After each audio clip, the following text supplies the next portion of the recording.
Assalamualaikum warahmatullahi wabarakatuh. Perkenalkan, saya Risma Yulianti dengan NPM 1901010187 akan mempresentasikan proposal penelitian saya yang berjudul Pengaruh Variabel Makroekonomi, Market Value, dan Market Capitalization terhadap harga saham pada perusahaan perbankan yang terdaftar di Bursa Efek Indonesia. Yang selanjutnya yaitu latar belakang. Latar belakang masalah dalam penelitian ini yaitu dalam pasar modal, sektor perbankan merupakan salah satu sektor keuangan untuk menanamkan modalnya yang banyak diminati oleh para investor karena penyertaan modalnya lebih ringan dibandingkan investasi di sektor lainnya.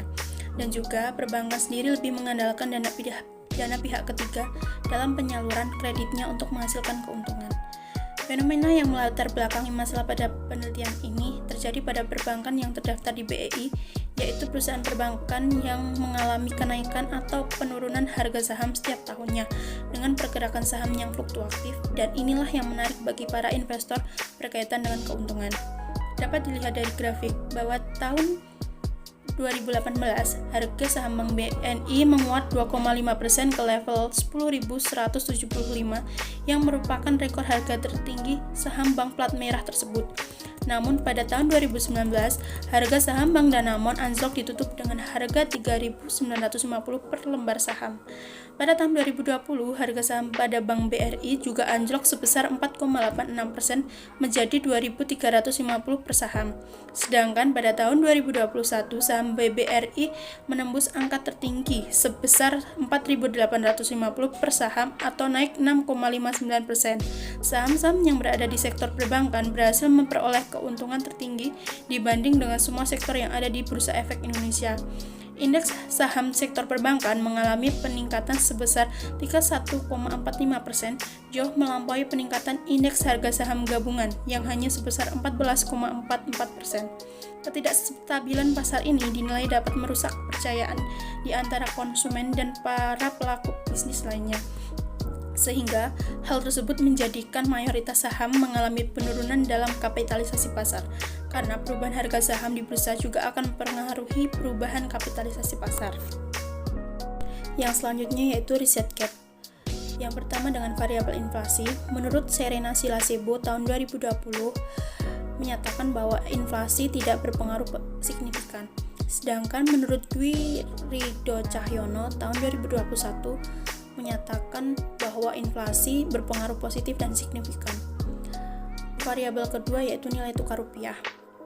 Menurut Arief Kurniawan tahun 2019 menyatakan bahwa nilai tukar rupiah berpengaruh positif dan signifikan. Sedangkan menurut Asti Mustika Aini tahun 2021 menyatakan bahwa nilai tukar rupiah tidak berpengaruh terhadap harga saham. Yang ketiga yaitu suku bunga. Menurut Handini Hadistia tahun 2021 menyatakan bahwa suku bunga tidak berpengaruh signifikan terhadap harga saham. Sedangkan menurut Serena Silasebo tahun 2020 menyatakan bahwa suku bunga berpengaruh positif dan tidak signifikan terhadap harga saham. Yang keempat yaitu variabel market value. Menurut Silviana Agustami tahun 2019 menyatakan bahwa market value berpengaruh positif dan signifikan. Sedangkan menurut Wifakul Lutfa Andika tahun 2017 menyatakan bahwa market value tidak berpengaruh terhadap harga saham. Yang terakhir yaitu market capitalization. Menurut Alice Trajadison Silalahi tahun 2019 menyatakan bahwa market capitalization berpengaruh positif dan signifikan terhadap harga saham. Yang selanjutnya yaitu tinjauan pustaka. Dan teori yang digunakan dalam penelitian ini menggunakan teori signal atau signaling theory. Teori signal pertama kali dikemukakan oleh Spence tahun 1973. Teori signal merupakan teori yang membahas tentang bagaimana suatu perusahaan dapat memberikan informasi atau signal kepada pemegang saham, baik secara positif maupun negatif. Signal yang dimaksud yaitu apa saja yang dilakukan oleh manajemen yang akan memberikan petunjuk bagi investor mengenai bagaimana manajemen memandang prospek perusahaan tersebut. Alasan signaling teori digunakan dalam penelitian ini yaitu karena penelitian ini akan menganalisis harga saham pada perusahaan perbankan yang terdaftar di Bursa Efek Indonesia.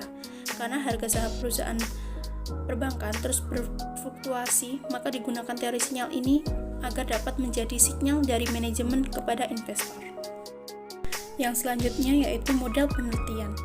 Dari model penelitian di samping menunjukkan bahwa variabel inflasi, nilai tukar, suku bunga, market value, dan market capitalization berpengaruh terhadap harga saham. Dengan begitu dapat menghasilkan hipotesis bahwa H1, inflasi berpengaruh positif dan signifikan terhadap harga saham. H2, nilai tukar rupiah berpengaruh positif dan signifikan terhadap harga saham. H3, suku bunga berpengaruh negatif dan signifikan terhadap harga saham. H4, market value berpengaruh positif dan signifikan terhadap harga saham. Dan H5, market capitalization berpengaruh positif dan signifikan terhadap harga saham. Yang selanjutnya yaitu metode penelitian. Populasi yang digunakan dalam penelitian ini adalah perbankan yang terdaftar di Bursa Efek Indonesia atau BEI periode 2016 sampai 2021 yang berjumlah 258. Sampel yang digunakan dalam penelitian ini adalah 120 perbankan yang terdaftar di Bursa Efek Indonesia periode 2016 sampai 2021. Jenis data yang digunakan adalah data kuantitatif, sedangkan sumber data yang digunakan adalah data sekunder. Data sekunder sendiri merupakan data berupa dokumen atau laporan keuangan perusahaan yang merupakan data tertulis yang menunjukkan data dari perusahaan. Teknik pengambilan sampel dalam penelitian ini menggunakan metode purposive sampling dengan kriteria sampel yang ditentukan dalam penelitian ini sebagai berikut. Yang pertama yaitu perbankan yang terdaftar di Bursa Efek Indonesia atau BEI periode 2016 sampai 2021. Yang kedua yaitu mata uang yang digunakan dalam laporan keuangan adalah rupiah. Yang ketiga, perbankan yang tidak mengalami kerugian selama periode penelitian. Dan yang terakhir yaitu perbankan yang memiliki data laporan keuangan tahunan yang sudah diaudit. Yang selanjutnya yaitu definisi operasional dan variabel pengukuran. Yang pertama yaitu ada inflasi. Inflasi merupakan suatu indikator kenaikan dari harga umum yang dapat berganti secara terus-menerus. Pengukuran inflasi menggunakan satuan persen. Yang kedua yaitu nilai tukar rupiah. Nilai tukar rupiah merupakan nilai mata uang dari masing-masing negara yang dapat diukur dan dapat dinyatakan dengan mata uang negara lainnya. Indikator dari nilai tukar adalah nilai tukar rupiah terhadap US dollar atau dolar Amerika. Yang ketiga yaitu suku bunga. Suku bunga merupakan salah satu indikator yang dapat menentukan apakah seseorang akan melakukan investasi atau tidak. Pengukuran dari suku bunga yaitu menggunakan satuan persen. Yang selanjutnya yaitu market value. Market value ini dapat menunjukkan posisi perusahaan dalam persaingan pasar yang ada. Indikator yang digunakan untuk mengukur market value sebagai berikut. MVA sama dengan jumlah saham beredar dikali harga saham dikurangi total ekuitas. Yang kelima, market capitalization. Market capitalization merupakan nilai pasar dari saham yang diterbitkan. Indikator yang digunakan untuk mengukur market capitalization sebagai berikut. MC sama dengan harga saham dikali jumlah saham beredar. Dan yang terakhir yaitu harga saham. Harga saham adalah suatu indikator yang menunjukkan pergerakan harga saham dalam suatu periode. Yang selanjutnya yaitu alat analisis data. Yang pertama yaitu uji statistik deskriptif. Analisis ini dilakukan untuk mengetahui gambaran dari variabel-variabel yang digunakan dalam penelitian dengan cara melihat tabel statistik deskriptif yang menunjukkan hasil pengukuran mean atau rata-rata, nilai minimum dan maksimum, serta standar deviasi. Yang kedua ada uji asumsi klasik. Uji asumsi klasik ada 4. Yang pertama yaitu uji normalitas. Dalam penelitian ini menggunakan uji Kolmogorov-Smirnov dalam menguji normalitas data dengan syarat jika nilai signifikansi atau sig lebih besar dari 0,05 maka data tersebut dinyatakan berdistribusi normal. Yang kedua yaitu uji multikolinearitas. Digunakan untuk menguji apakah model regresi memiliki korelasi antar variabel bebas. Syarat yang digunakan dalam menguji multikolinearitas yaitu jika nilai PIV kurang dari 10 atau nilai toleransi lebih besar dari 0,01 maka dinyatakan tidak terdapat gejala multikolinearitas. Selanjutnya, jika nilai PIV atau VIV lebih besar dari 10 atau nilai toleransi lebih kecil dari 0,01 maka dinyatakan terdapat gejala multikolinearitas. Yang selanjutnya, yang ketiga yaitu uji heteroskedastisitas. Bertujuan menguji apakah dalam regresi terjadi ketidaksamaan varians dari residual satu observasi yang lain. Dalam penelitian ini, uji heteroskedastisitas dapat dilihat dari grafik skala scatter plot. Yang terakhir yaitu uji autokorelasi. Dalam penelitian ini menggunakan uji Durbin-Watson dalam menguji autokorelasi data dengan kriteria. Yang pertama, D lebih kecil dari DL atau D lebih besar dari 4 min DL, maka dinyatakan terdapat autokorelasi.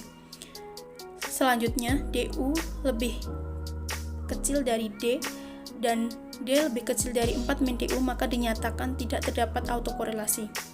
Yang terakhir yaitu DL lebih kecil dari D dan D lebih kecil dari DU, atau 4 min DU lebih kecil dari D dan D lebih kecil dari 4 min DL, maka dinyatakan tidak terdapat kesimpulan.